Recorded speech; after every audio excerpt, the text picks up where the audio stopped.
আসসালামু আলাইকুম। আমি যাচ্ছি আজকে একটা ট্রাকের সাথে। আর মূলত আমি ট্রাক নিয়ে যাবো ইটখলায়। আমার বাড়ির কিছু কাজ বাকি আছে, এই ক্ষেত্রে আমি এখন ইটখলায় যাব। কিছু ইট কিনবো, কিছু বালু, আর সাথে কিছু রড লাগবো, আর লাগবে সিমেন্ট। তা আজকে আপনাদেরকে আমি জানাবো, যদি কেউ নতুন বাড়ি করেন অথবা ঘর করেন, 1 নম্বর ইট 1 নম্বর বালু আপনারা কীভাবে চিনবেন আমি সেটা পরামর্শ দেবো। আমার ভিডিওটা পুরোটা দেখুন। যারা নতুন হয়ে থাকেন আমার ভিডিওতে, তারা লাইক কমেন্ট শেয়ার করে আমার পাশে থাকবেন নতুন নতুন ভিডিও পাওয়ার জন্য। মূলত আমি নতুন একটা বাড়ি করছিলাম, সেখানে অনেক ইট খোলায় আমি গেছি। আর আপনি বাড়ি করবেন, সে বাড়ির ইট বালু যদি ভালো না হয় তাহলে বাড়ির কোনো মূল্য নাই। আপনারা সবাই জানেন, বালুর মূলত বিল্ডিংয়ের শত্রু হলো লবণ। এই লবণ যদি আপনার ইট বালুর প্রতি থেকে যায়, তাহলে আপনি যত ধরনের মেডিসিন মারেন না কেন, রং করেন না কেন, আপনার বিল্ডিং কখনোই টেকসই হবে না।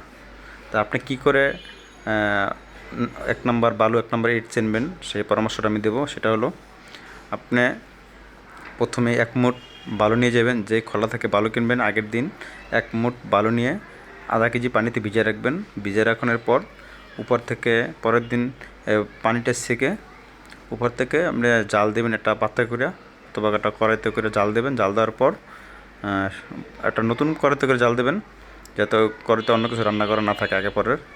তারপর ওই জাল দেওয়ার পর যখন দেখবেন 2 থেকে 3 ফোঁটা পানি আসে, তখন আপনার চুলার জালটা নিভাইয়া ওই পানিটা ঠান্ডা করে আপনার জিভে লাগাবেন, দেখবেন লবণ লাগে কিনা। যদি লবণ লেগে থাকে তাহলে মনে করবেন এটা কোনো লবণাক্ত সাগর থেকে এই বালুটা তুলে নিয়ে আসছে।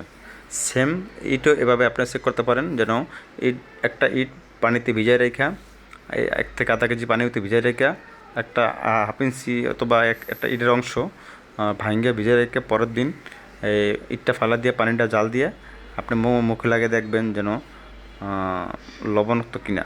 যদি লবণাক্ত হয়ে থাকে তাহলে ভেবে নেবেন এই মাটিটা কোনো লবণ জায়গার মাটি নিয়ে ইটটা বানানো হয়েছে। যদি এই সঠিক এরকম পদ্ধতিভাবে আপনি সঠিক ইট বালু দিয়ে বাড়ি করতে পারেন, আশা করি আপনার বিল্ডিংটা টেকসই হবে। এভাবেই কেনার আগে যদি পরীক্ষা করে আপনার ইট বালু বাসায় কেনেন, কারণ এই বাড়িটা আপনার খুব স্বপ্নের বাড়ি। এই বাড়িটা আপনার অনেক কষ্টের টাকা দিয়ে বাড়িটা করবেন। আমার পরামর্শটা যদি আপনি একটু পরীক্ষা করে দেখেন, তাহলে অবশ্যই আপনাকে একটু হলেও উপকারে আসবে। আমি অনেকগুলো খোলা খুঁজেছি, প্রায় 5 থেকে 7টা খোলা আমি দেখছি এইভাবে পরীক্ষা করে। আসলে আমার এই পরীক্ষায় তাই সেই ইট আর বালুগুলা পরীক্ষায় টেকে নাই। আমি সেক্ষেত্রে এই খোলা থেকে আমি ইট বালু নেই। আমি যখন 5 নম্বরটা খোলা খুঁজছি, তারে আমি জিজ্ঞাসি যে আপনি ইট বালু করতে আনেন।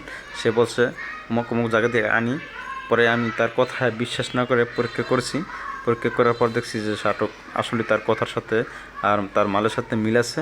তারপর আমি 5 নম্বর যে খোলাটা পরীক্ষা করেছি, এখান থেকে আমার স্বপ্নের বাড়ির জন্য আমি ইট বালু নিয়েছি। আপনারা চাইলে এই ধরনের পরীক্ষা করে ইট বালু কিনতে পারেন। আশা করি আপনার বাড়িটা টেকসই হবে, আর সঠিক মাল কিনে আপনি বাসা যেতে পারবেন। কারণ বাড়ি আপনি বারবার করবেন না, আর বারবার বাড়ি করানোর টাকা আপনার পকেটে থাকবে না। মনে রাখবেন, এই বাড়ি আপনার কষ্টের বাড়ি, তাই একটু পরীক্ষা নিরীক্ষা করে কেনা ভালো। আমার নতুন নতুন ভিডিও পাওয়ার জন্য আমার পাশে থাকবেন, লাইক কমেন্ট শেয়ার করে। আমি আরও আপডেট ভিডিও দিয়ে থাকি আমার এই ভিডিও চ্যানেলে। আপনারা পরামর্শের জন্য কিছু জানতে চান, তাহলে আমার কমেন্ট বক্সে জানিয়ে দেবেন। আমি নতুন নতুন পরামর্শ দেওয়ার জন্য আমি আপনার পরামর্শ দেওয়ার অপেক্ষায় থাকব। আশা করি সবাই ভালো আছেন, সুস্থ আছেন। ধন্যবাদ।